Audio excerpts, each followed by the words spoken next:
yang kita rombak senyawa-senyawa yang masih mengandung atom C. Nah, kan C6H12O6 gitu ya. Atomnya kan ada 6 jumlah atom C-nya. Jadi C-nya ini yang sebenarnya kita rombak sampai nanti pada akhirnya dia bisa menghasilkan energi. Nah, kemudian kita masuk ke sini ke siklus Krebs. Nah, untuk siklus Krebs ini sendiri, untuk siklus Krebs ini yang pertama kita berangkat dari asetil-CoA seperti itu ya. Asetil-CoA kalau kamu perhatikan di sini ada tanda panah dari asam oksaloasetat, kemudian ada asam sitrat. Dari mana sih sebenarnya proses pertama atau start awalnya? Start awalnya itu berasal dari asam oksaloasetat. Nah, asetil-CoA dia berjumlah atomnya tadi berapa? Atom C-nya 2. Ya kan? Sementara pada siklus Krebs ini kan seharusnya asetil-CoA ini gimana ya saya katakannya?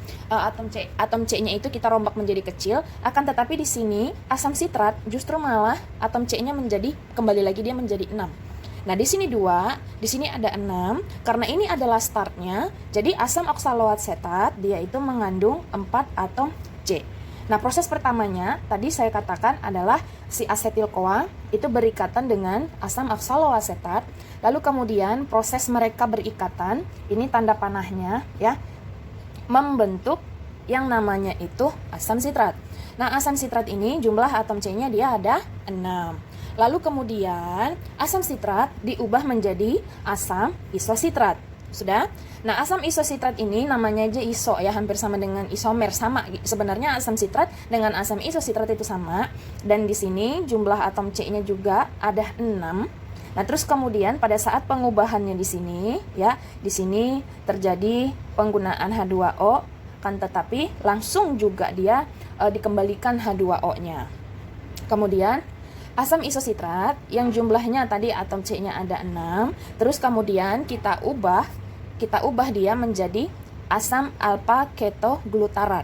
Nah, asam alfa ketoglutarat ini sendiri dia memiliki atom karbon jumlahnya 5. Berarti kan di sini ada pengurangan ataupun ada pelepasan satu gugus atom C-nya. Nah, sama seperti DO, berarti di sini ya atom C-nya itu langsung diubah ataupun ditangkap dan dia menjadi CO2. Terus kemudian pada saat proses pengikatan gitu ya, pengikatan satu gugus C-nya yang lepas sehingga menjadi CO2, maka di sini ada terjadi pembentukan energi yaitu dari NAD menjadi NADH. Oke. Nah, terus kemudian dari asam alfa ketoglutarat dia berubah menjadi suksinil-CoA ataupun suksinil koenzim A. Berapa atom karbonnya? Ada 4. Berarti di sini terjadi lagi pengurangan satu atom C-nya, ya kan? Nah, terus kemudian di sini sebentar ya. Oke. Jadi untuk untuk suksinil-CoA ini sendiri terjadi pelepasan satu gugus C-nya. Nah, seharusnya kan dia berubah menjadi CO2 ya, seperti ini. Iya, benar-benar. Di sini terjadi pelepasan satu lagi gugus C-nya, terus kemudian diikat oleh O2 lagi dan dia berubah menjadi CO2. Nah, terus kemudian seharusnya kan di sini ada NAD ataupun NADH kalau misalnya kita mengikuti skema yang di atas. Akan tetapi pada asam alfa ketoglutarat ini di sini tidak ada pembentukan energi NAD menjadi NADH. Kenapa? Karena di sini ada CoA ataupun ada koenzim gitu ya. Nah, koenzimnya masuk ke sini, tujuannya untuk apa? Tujuannya tadi adalah untuk membantu agar pengikatan daripada CO2-nya dia dapat berjalan dengan lancar. Lalu kemudian kita tinggalkan suksinil-CoA. Terus suksinil-CoA ini akan diubah menjadi asam suksinat. Asam suksinat ini berapa atom C-nya? Yaitu jumlahnya ada 4. Pada saat proses pembentukan asam suksinat ini sendiri, di sini terjadi ya pembentukan energi yaitu dari NAD menjadi NADH. Sekaligus di panah yang panjang ini terjadi reaksi pengikatan ATP. Maksudnya bagaimana? Nah, maksudnya adalah di sini ya, Nah, ada GTP. GTP ini sama aja artinya dengan PI fosfatnya 1. Nah, terus kemudian dia mendapatkan penambahan 1 fosfat. Sehingga menjadi apa? Sehingga menjadi sehingga menjadi ADP. Nah, ADP ini nanti akan diubah menjadi ATP. Jadi pada saat suksinil-CoA diubah menjadi asam suksinat, itu terjadi yang pertama pembentukan energi berupa NAD menjadi NADH dan juga pembentukan energi ATP. Seperti itu ya. Nah, terus kemudian kita pindah dari asam suksinat ke asam fumarat. Nah, asam fumarat juga sama, atom C-nya di sini ada 4 dan sekarang kita masuk kepada sama seperti saudaranya daripada NAD, akan tetapi kemampuannya dalam mengikat energi itu bukan mengikat ya, kemampuannya dalam mentransfer energi masih di bawah dari NAD. Jadi di sini ada yang namanya itu FAD, diubah dia menjadi FADH. Nah, kita kan sekarang udah masuk ke sudah masuk ke tahapan yang ketiga nih, siklus Krebs. Nanti pada transfer elektron kita akan mengartikan satu persatu ini. Seperti itu ya, supaya seperti yang Lausa katakan, supaya kamu nggak bingung kenapa di sini ada FAD kemudian ada NAD juga. Kita lanjut lagi, asam fumarat diubah menjadi asam malat, jumlah atom C-nya sama yaitu 4C juga. Dan di sini ada bantuan dari H2O. Untuk apa? Ya untuk mengubah asam fumarat ini menjadi asam malat. Lanjut kemudian tahapan yang terakhir yaitu asam malat diubah menjadi asam oksaloasetat. Asam oksaloasetat jumlah atomnya dia ada 4C dan di sini terjadi pembentukan energi yaitu dari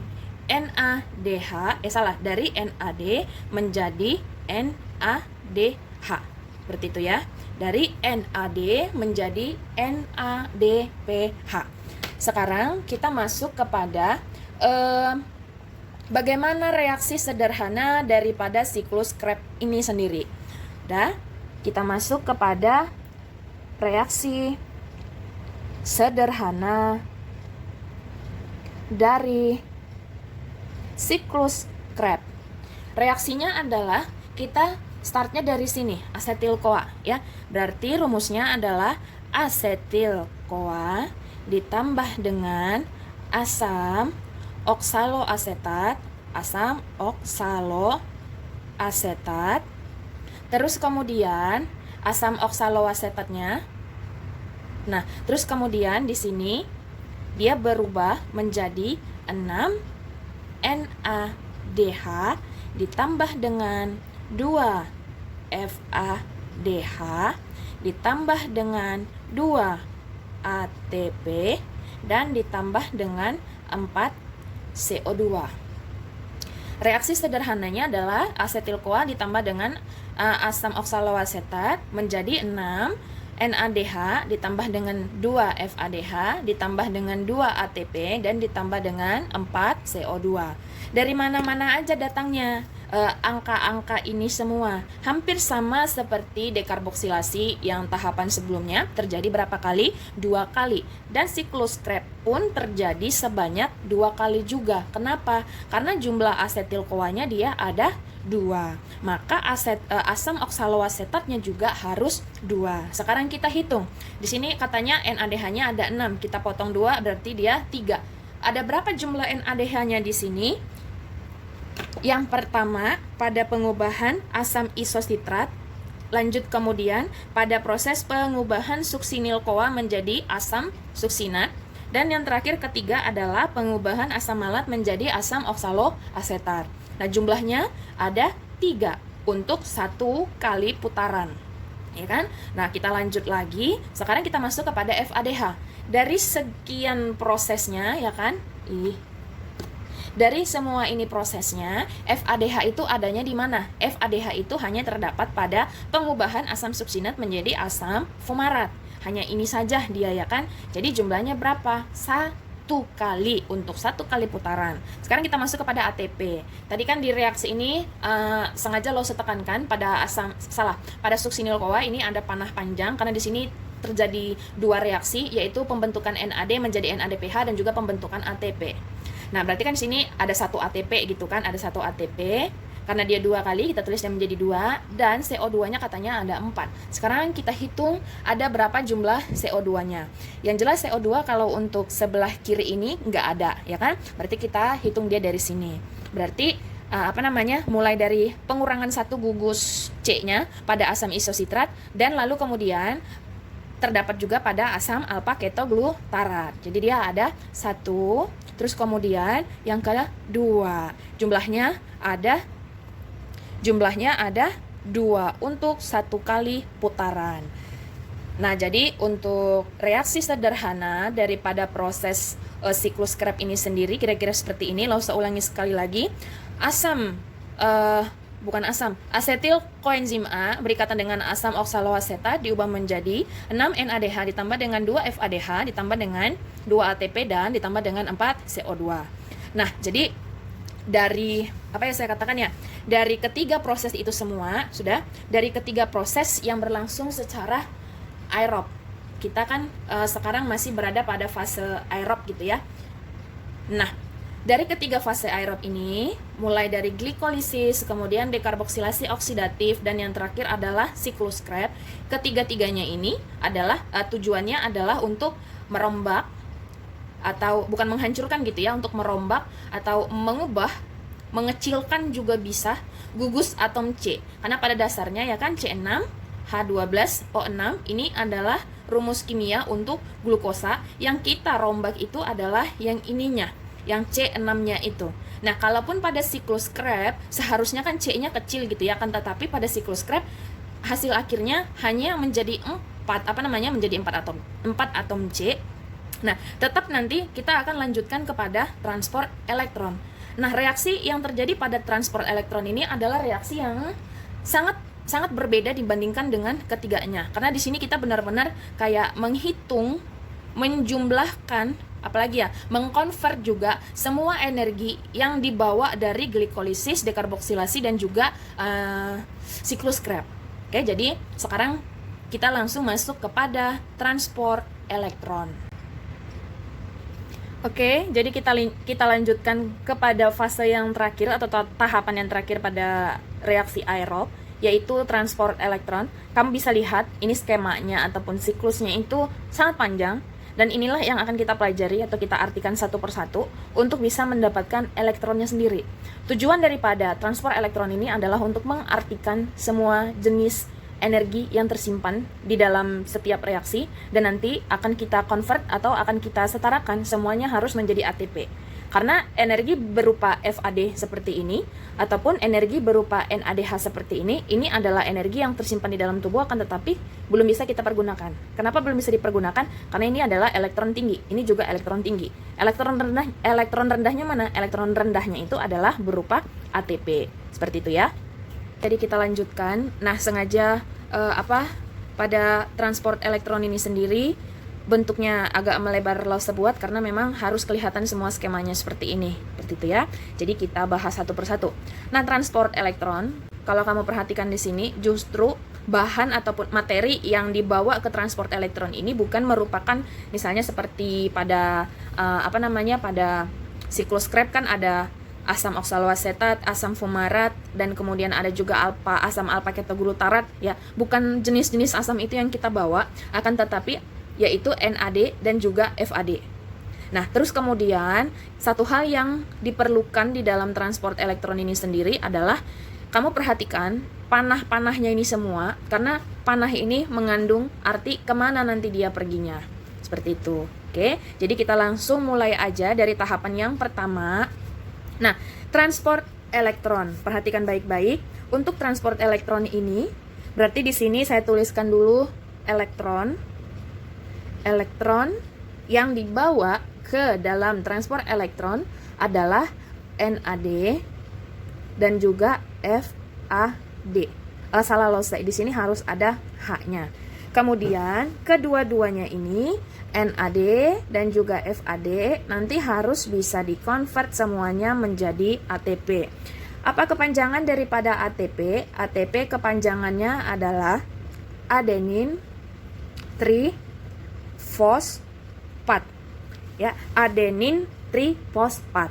Lalu kemudian ada juga kan ADP, biar kamu nggak bingung gitu ya. ADP itu adalah adenin difosfat.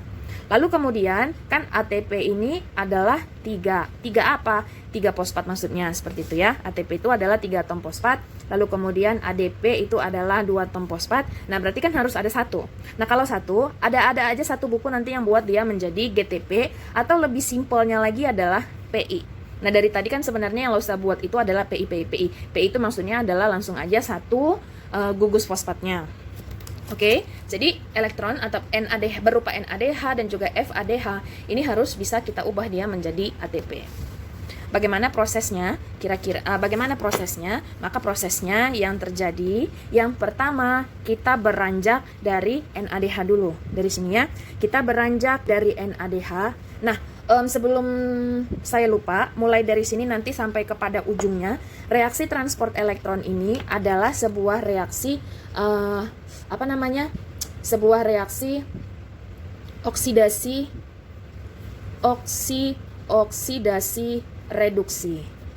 Nah, itu dia ya.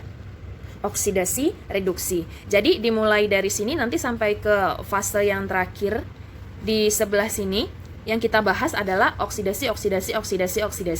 Semua di sini adalah reaksi oksidasi seperti itu, dan reduksinya adalah salah satu contohnya yaitu penguraian dari NADH menjadi NAD.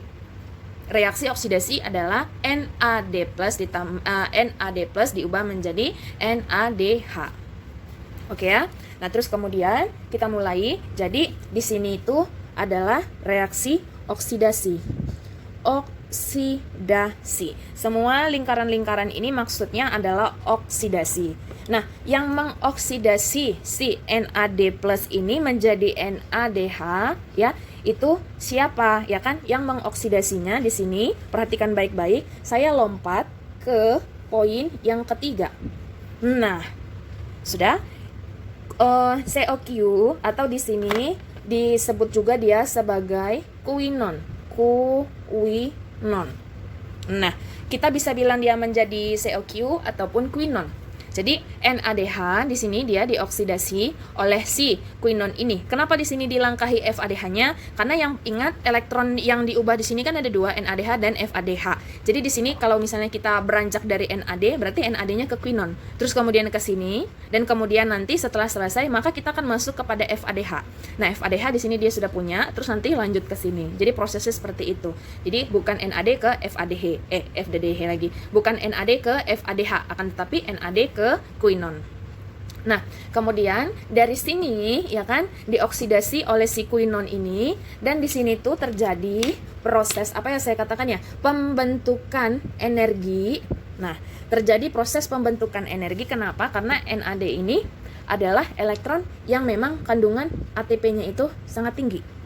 Nah, jadi di sini ada ATP. Nah, terus kemudian ini kan ini kan dioksidasi oleh si kuinon ini. Nah, kemudian sekarang kita pindah. Jadi si kuinon yang ini sama keterangannya, dia juga dioksidasi. Nah, si kuinon dioksidasi oleh sitokrom B. Di sini tulisannya sit B, pengertiannya adalah sitokrom B. Pada saat pada saat kuinon itu dioksidasi oleh sitokrom B, maka di sini terjadi proses pelepasan daripada hidrogennya 2H+, seperti itu ya. Nah, terus kemudian dari sini dioksidasi oleh sitokrom B. Lah terus kemudian sama si sitokrom B juga dioksidasi oleh siapa? Oleh sitokrom C. Nah, pada saat pembentukan pada saat oksidasi sitokrom B menjadi sitokrom C, di sini terbentuk juga yang namanya ATP. Jadi kalau kamu hitung udah ada berapa ATP-nya? Sudah ada 2 ATP-nya, ya kan? Terus kemudian ini kan terjadi karena efek dari oksidasi sitokrom B menjadi sitokrom C. Terus sitokrom C-nya sama, dia dioksidasi oleh sitokrom A. Kemudian pada saat oksidasi A ini, maksud saya sitokrom A, di sini tidak terjadi reaksi pembentukan ATP, akan tetapi pembentukan ATP itu akan berlangsung lagi pada saat sitokrom A itu dioksidasi oleh sitokrom A3.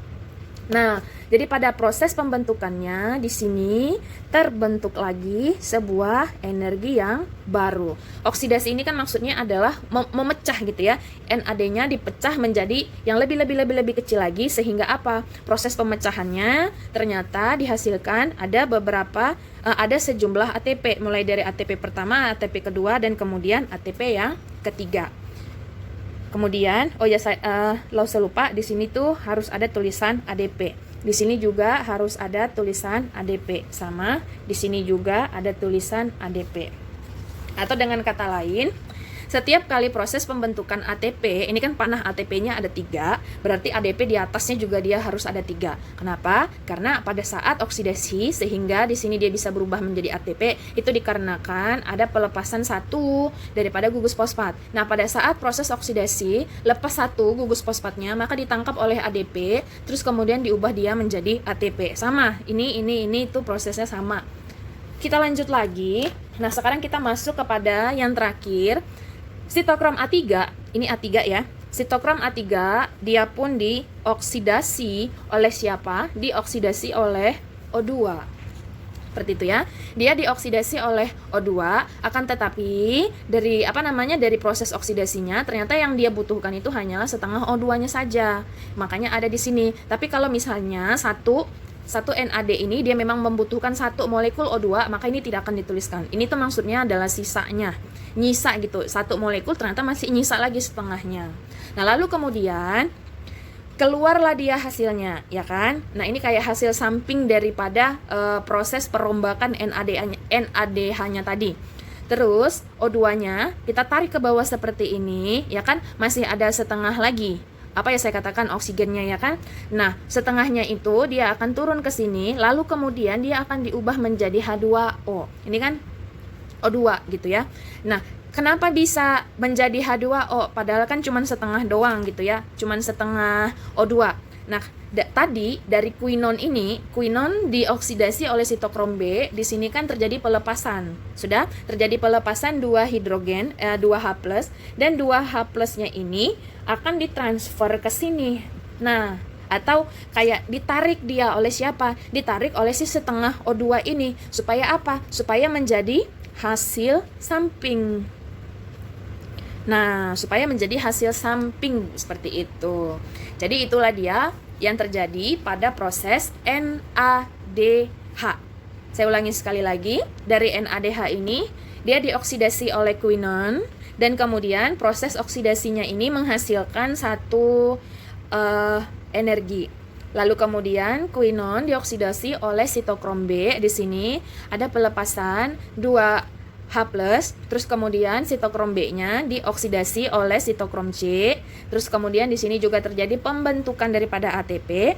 Terus sitokrom C-nya dioksidasi oleh sitokrom A. Nah, dan di sini tidak terjadi reaksi apapun. Terus kemudian kita lanjut dari sitokrom A dioksidasi oleh sitokrom A3. Di sini ada proses pembentukan ADP menjadi ATP. Lalu kemudian step yang terakhir adalah sitokrom A3-nya akan dioksidasi oleh O2. Dan kemudian O2-nya masih ada tersisa jumlahnya yaitu setengah O2. Nah, yang setengah O2 itu akan dikeluarkan dari sistem transport dan akan diikatkan bersama 2H+, sehingga dia menjadi H2O. Oke, jadi itu dia untuk reaksi untuk reaksi NADH. Sekarang kita masuk kepada reaksi yang kedua, yaitu FADH. Nah, untuk FADH ini sendiri pun prosesnya sama seperti NADH yang ada di sampingnya, yaitu si FAD ini dioksidasi oleh si quinon. Nah, dia dioksidasi oleh si quinon, akan tetapi dia tidak menghasilkan energi.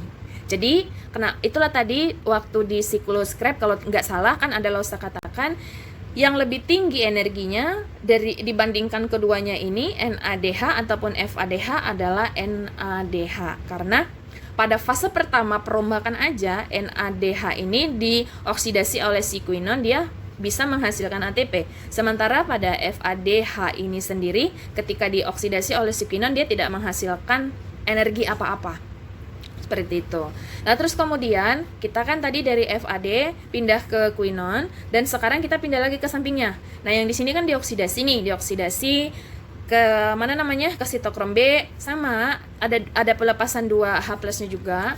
Lalu kemudian dari sitokrom B-nya dioksidasi oleh sitokrom C, ada di sini pembentukan ATP 1, sitokrom C dioksidasi oleh sitokrom A. Di sini juga ada pembentukan maksud saya di sini tidak ada reaksi apa-apa. Terus kemudian sitokrom A dioksidasi oleh sitokrom A3, di sini ada pembentukan ATP dan sampai nanti ke sini ke hasil sampingnya semua sama. Sebenarnya prosesnya sama untuk NAD dan FAD sendiri, akan tetapi yang berbeda itu pada perhitungan energinya. Seperti itu ya. Nah, jadi sekarang kita menghitung jumlah energinya dulu. Sudah? Perhatikan baik-baik ya. Sekarang kita masuk kepada perhitungan jumlah ATP. Nah, perhitungan jumlah ATP-nya ini pastinya itu selama transport elektron berlangsung. Yang pertama yang kita bahas dari NAD dulu, NADH. Lalu kemudian nanti kita masuk ke tahap yang kedua, yaitu FADH. Satuannya adalah ATP. Di sini juga satuannya adalah ATP. Terus kemudian kita berangkat dari NAD ini. Ada berapa jumlah ATP-nya kalau yang kamu perhatikan untuk NADH-nya sendiri? Jumlahnya ada 3, ya kan? 1, 2, 3. Maka kita tuliskan di sini jumlahnya dia ada 3. Lalu kemudian kita beranjak ke FADH. Untuk FADH, maka berarti yang ini ATP-nya kita tutup, ya kan? Yang ini kita tutup, ini nggak ada karena ini proses pembentukan dari si NAD ini sendiri. Nah, berarti kita mulai dari quinon ke mana namanya? Dari quinon ke kanan. Ada berapa jumlah ATP-nya?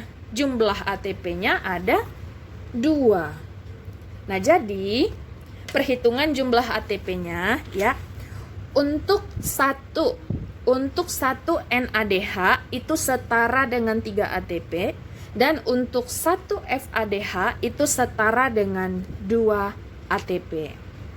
Oke, kita lanjutkan kembali. Di sini Losa udah ganti kertas supaya lebih enak gitu untuk mempelajarinya lagi ya. Nah, yang pertama tadi dari transport elektron ini sendiri ataupun TE ya, kita tadi kan sudah membahas skemanya yang begitu panjang. Sekarang kita menghitung waktunya untuk menghitung ada berapa sih sebenarnya jumlah ATP yang saya katakan ya, jumlah ATP yang dihasilkan pada satu molekul glukosa melalui reaksi aerob. Tahapan yang pertama kita menghitung jumlah ATP secara keseluruhan. Lalu kemudian, kita masuk untuk perhitungan senyawa. Ini senyawa maksudnya, untuk perhitungan senyawa NADH. Akan tetapi perhitungan senyawa NADH-nya ini kita masuk mulai dari glikolisis. Kemudian kita masuk kepada dekarboksilasi oksidatif. Kemudian kita masuk kepada siklus Krebs. Dan harusnya kan ada yang keempat nih ya kan, TE, tapi kita nggak bikin. Kenapa? Karena kan ini adalah reaksi transport elektron. Nah, perhatikan ya, kita mulai dari glikolisis. Coba kamu ingat lagi reaksi glikolisis yang dari tadi saya jelaskan. Glikolisis dihasilkan berapa NADH? Jumlahnya ada 2, iya. Jadi ada 2 NADH di sini. Terus kemudian pada dekarboksilasi ada berapa jumlah NADH-nya? Sama, jumlahnya yaitu ada 2. Lanjut pada siklus Krebs ada berapa jumlahnya? Ada banyak tadi ya kan? Yaitu 6 NADH. Jadi kalau kita total, senyawa NADH yang terdapat pada reaksi aerob di sini ya. Pada reaksi aerob jumlahnya ada 10 NADH. Nah, sekarang kita masuk kepada senyawa FADH. Untuk senyawa FADH ini, supaya kamu makin paham lagi, kita buat lagi seperti ini. Yang pertama, glikolisis, dekarboksilasi oksidatif, dan juga siklus Krebs. Coba kamu ingat lagi, apakah di glikolisis itu terdapat FADH? Di glikolisis Tidak. Oke? Glikolisis tidak menghasilkan FADH. Dekarboksilasi oksidatif pun tidak menghasilkan FADH. Yang menghasilkan FADH itu hanyalah siklus Krebs. Jumlah FADH-nya ada berapa? Jumlahnya ada 2 FADH. Kemudian kita total lagi. Nah, di sini jumlah FADH pada saat reaksi aerob yaitu hanya 2 FADH. Bisa ya? Dan ingat kembali, 1 NADH itu setara dengan 3 ATP. 1 FADH itu setara dengan 2 ATP. Nah, sekarang kita masih melanjutkan proses perhitungannya ya. Kita hitung, apa ya saya katakan ya? Sekarang kita tuliskan NADH dan juga FADH-nya. Di sini tadi tulisannya ada berapa? Ada 10, ya kan? 10 NADH, 10 NADH ditambah dengan 5 O2. Nah loh, dari mana kedatangannya si O2 ini? Ya kan? Reaksinya, apa ya saya katakan ya? Reaksi transport elektron, ini kan NAD. Sudah, ini hitungan NAD-nya di sini adalah 1. Hitungan FAD-nya di sini adalah 1. 1 NAD bisa menghasilkan 3 ATP. Sudah, akan tetapi NAD-nya ini ya kan dia itu masih masuk lagi 10-10 yang kita tuliskan tadi di di proses convertingnya tadi itu 10-10-nya itu kan akan dibawakan sampai ke sini. Nah, jadi 10-nya ingat tadi asitokrom A apabila dioksidasi oleh oksigen, maka nanti oksigen ini akan menyisahkan setengah O2-nya lagi. Jadi 1 NADH pada saat diproses itu hanya membutuhkan setengah oksigen saja. Sudah? Sementara total keseluruhan daripada NADH, total keseluruhan NADH ada 10. Berarti ketika 10 NADH, kemudian di sini ada berapa jumlah oksigen yang dia perlukan? Berarti ada 5. Jadi kayak gitu ya supaya kamu nggak bingung kenapa tadi Lause tambahkan ada kata 5 di situ. Nah, oke. Jadi 10 NADH ditambah dengan 5 O2, maka di sini akan dihasilkan 10 H2O ditambah dengan 30 ATP. Nah, ingat ya, satu NAD itu mengandung 3 ATP. Jadi tinggal kita kalikan aja sehingga hasilnya dia menjadi 30 ATP. Lanjut, kemudian kita masuk kepada FADH. FADH. Seperti ini prosesnya gitu ya. Nah, untuk FADH jumlahnya berapa? 2, ya kan? Nah, kalau 2 kan dia butuh 1 molekul oksigennya. Jadi kita nggak perlu tulis 1 lagi. Nah, terus kemudian di sini dia berubah menjadi 2 H2O ditambah dengan berapa jadinya? Ditambah dengan 4 ATP. Nah, kemudian kita totalkan semuanya.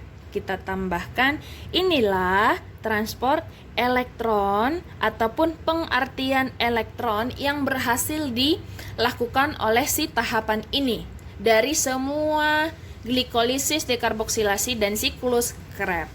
Jadi totalnya ada 12 H2O ditambah dengan 34 ATP. Bisa ya? Nah, akan tetapi proses daripada transport elektron tuh belum selesai sampai di sini. Nah, ada lagi proses tambahannya. Bukan proses tambahan sih sebenarnya, tapi merupakan kayak finishingnya. Setelah tadi kita setelah kita mendapatkan perhitungan sampai kepada 34 ATP, ya kan? Sampai kepada 34 ATP. Nah, sekarang kita menghitung semua jumlah ATP dimulai dari glikolisis. Nah, oke. Kita hitung. Jadi kita buat judulnya adalah total semua ATP yang dihasilkan selama reaksi aerob. Nah, total semua ATP yang dihasilkan pada reaksi aerob. Yang pertama yaitu reaksi glikolisis. Yang kedua, dekarboksilasi oksidatif. Yang ketiga, siklus Krebs. Dan yang keempat adalah transport elektron. Karena kita perhitungan ATP, kan untuk transport elektronnya itu sudah selesai sampai di sini, sudah selesai. Jadi kita sekarang menghitung jumlah energi yang dihasilkan. Glikolisis ada berapa jumlah ATP? Jumlahnya ada 2, ya kan? Kemudian dekarboksilasi ada berapa jumlahnya? 0. Karena di sini tidak ada pembentukan ATP, yang ada adalah pembentukan dari CO2. Terus kemudian SK jumlahnya ada berapa, ataupun siklus Krebs jumlahnya juga ada 2. Kita lanjut, transport elektron jumlahnya ada berapa? Yang paling banyak yaitu 34 ATP. Oke, kita jumlahkan semuanya. Maka jumlah ATP pada perombakan satu molekul glukosa ya adalah sebesar 38 ATP. Nah, jadi katalisis itu adalah reaksi pemecahan. Jadi untuk memecah satu molekul glukosa ini ternyata dihasilkanlah 38 ATP. Nah, akan tetapi 38 ATP-nya ini masih kayak hitungan kasar. Kenapa hitungan kasar? Karena apa ya saya katakan ya? Karena masih dikembalikan lagi, ini kita kurangi 2 gitu ya. Ini kita kurangi 2 ATP. Sudah, kita kurangi 2 gimana ya saya katakan ya? Salah. Jadi satu molekul glukosa ini menghasilkan berapa tadi? 38 ATP, ya kan? Akan tetapi pada 38 ATP ini terjadi pengurangan terjadi pengurangan 4 ATP, 2 ATP. Nah, 2 ATP. Sebelum kita jelaskan lebih jauh kemana-mana aja distribusi daripada ATP ini sendiri, ya kan? Nah, jadi apa ya saya katakan ya? 38 ini adalah masih hitungan brutonya ataupun kasarnya. Hitungan bersihnya adalah 34 ATP. Jadi sebenarnya proses perombakan satu molekul glukosa itu adalah 34 ATP. Yang empatnya lagi kemana? Yang empatnya lagi, yang pertama ini tadi dia ada pada reaksi glikolisis, kamu pasti masih ingat, ya kan? Terus kemudian untuk 2 ATP-nya yang di bawah ini adalah energi ataupun ATP yang digunakan yang digunakan secara langsung oleh tubuh untuk melakukan proses transport elektron ke berbagai jenis-jenis sel. Seperti itu. Jadi secara instan atau secara langsung 2 ATP-nya itu langsung diserap oleh tubuh untuk mentransport elektronnya tadi. Maksud elektronnya di sini adalah untuk mengangkut si 34 ATP-nya. Nah, 34 ATP ini yang kita pelajari di sini itu sebenarnya adalah tingkat sel. Sudah? Yang kita bahas di sini adalah tingkat sel, maka kan dari kumpulan beberapa sel nanti dia akan membentuk yang namanya jaringan. Dari jaringan dia nanti akan membentuk yang namanya itu organ. Kita lanjut, dari organ dia nanti akan membentuk yang namanya sistem organ. Dari sistem organ barulah dia membentuk yang namanya itu individu. Jadi pada proses ini terjadi pada apa yang saya katakan ya, sel. Nama selnya itu adalah mitokondria. Karena fungsi daripada mitokondria ini adalah sebagai tempat respirasi sel. Nah, kebetulan kan katalisis ini adalah contohnya yaitu respirasi sel ini. Jadi pada saat mau mentransfer antara sesama mitokondria, dari mitokondria 1 ke mitokondria 2, terus kemudian ke sel yang lainnya juga, lalu kemudian lanjut nanti ke jaringan, lanjut ke organ, lanjut ke sistem organ, lanjut kepada sistem individu. Dalam artian itu distribusinya adalah ke semua bagian-bagian daripada tubuh kita. Diperlukanlah dia jumlahnya ada 2 ATP. Kenapa sedikit sekali loh, ya kan? Kan untuk pembentukannya itu kan dikurangi 2, dan 2-nya ini dipakai untuk transport elektron seperti yang saya katakan tadi. Nah, yang kita bahas di sini kan hanya 1 molekul glukosa.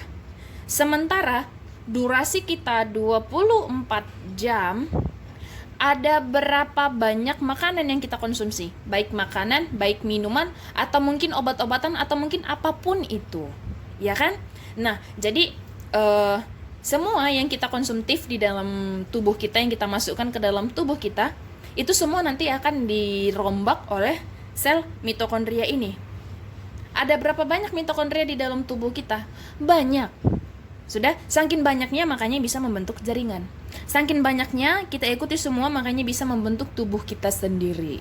Jadi, kalau untuk tingkat selnya 2 ATP, tapi kalau misalnya kita berbicara misalnya seperti tingkat organ, maka kita perlu tahu ada berapa jumlah mitokondria, ada berapa jumlah jaringan di dalam tubuh kita.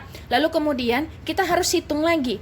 1 butir nasi, ini 1 butir ya. 1 butir nasi itu mengandung berapa molekul glukosa? Nah, kita kan nggak tahu.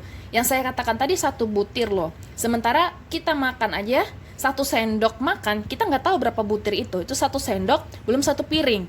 Itu untuk 1 kali makan. Berapa kali makan? 3 kali makan. Belum lagi yang masih ngemil roti, ngemil cemilan, minum susu, teh manis, kopi, jus, dan lain-lain sebagainya. Jadi, nggak terhitung berapa molekul glukosa yang masuk ke dalam tubuh kita. Sama halnya dengan si mitokondria ini, ada berapa jumlahnya, hanya bisa dikatakan sangat banyak. Mungkin bisa juga kita katakan berjuta-juta atau puluh juta di dalam tubuh kita. Seperti itu ya. Oke, jadi seperti itulah pembahasan kita untuk metabolisme tahap 1, ya kan. Yang pertama tadi ada glikolisis, kemudian yang kedua ada dekarboksilasi oksidatif, yang ketiga ada siklus Krebs, dan yang keempat ada transport elektron. Saya tahu reaksi ini adalah reaksi yang cukup rumit, reaksi yang emang saya katakan ya sangat panjang prosesnya gitu. Jadi saya harapkan semoga kamu bisa memahaminya dengan seksama. Kalau misalnya kamu kurang bisa untuk untuk memahaminya dalam 1 kali putaran, saya harapkan kamu bisa memutarnya kembali, atau kalau ada part-part atau poin-poin yang kamu kurang bisa pahami, silakan kamu tanyakan sama Lausa, pasti akan saya jawab pertanyaan kamu, tujuannya apa supaya kamu bisa memahami daripada bab ini. Jadi, sekian dan terima kasih karena kamu sudah mempelajari dan juga memahami video dari Lausa. Kemudian tugasnya kamu pada hari ini, saya tidak minta macam-macam dari kalian dulu gitu. Jadi yang saya minta adalah kamu catat, tapi yang kamu catat ini bukan berarti harus sama persis seperti bukan sama persis seperti skema yang saya berikan. Saya mau melihat coret-coretnya kamu di dalam memahami topik yang saya berikan. Misalnya nih, pada saat panah dari atas ke bawah, kan saya hanya menceritakan aja. Di situ kan saya hanya menulis misalnya ADP menjadi ATP. Dan di situ kamu perlu menjelaskan kenapa bisa ADP itu menjadi ATP. Kenapa bisa sitokrom A itu dioksidasi oleh sitokrom A3? Jadi sebenarnya kan sudah lo jelaskan tadi sebelumnya, dan itu semua harus ada di catatannya kamu gitu. Semakin detail kamu mencatat, maka itu akan melatih kamu untuk apa yang saya katakan ya, itu akan melatih kamu untuk memperkuat memorinya kamu, karena sebenarnya begitulah caranya saya belajar gitu. Jadi saya kuat untuk menulis, itu tipe kalau saya kuat untuk menulis, saya kuat untuk mengingat, tapi dasarnya saya mengingat itu adalah dengan cara mencoret-coret. Semakin saya mencoret-coret, otak saya akan semakin berkembang nanti untuk merangkai kata-kata, untuk menemukan kalimat-kalimat yang pas dalam menjelaskan hal-hal yang dalam artian itu membuat saya paham. Jadi saya harapkan metode saya belajar itu bisa kamu terapkan, karena sebenarnya itu sangat efektif yang saya terapkan selama ini. Oke anak ya. Sekian dan terima kasih. Sampai ketemu lagi di pembahasan kita minggu depan, dan sampai jumpa.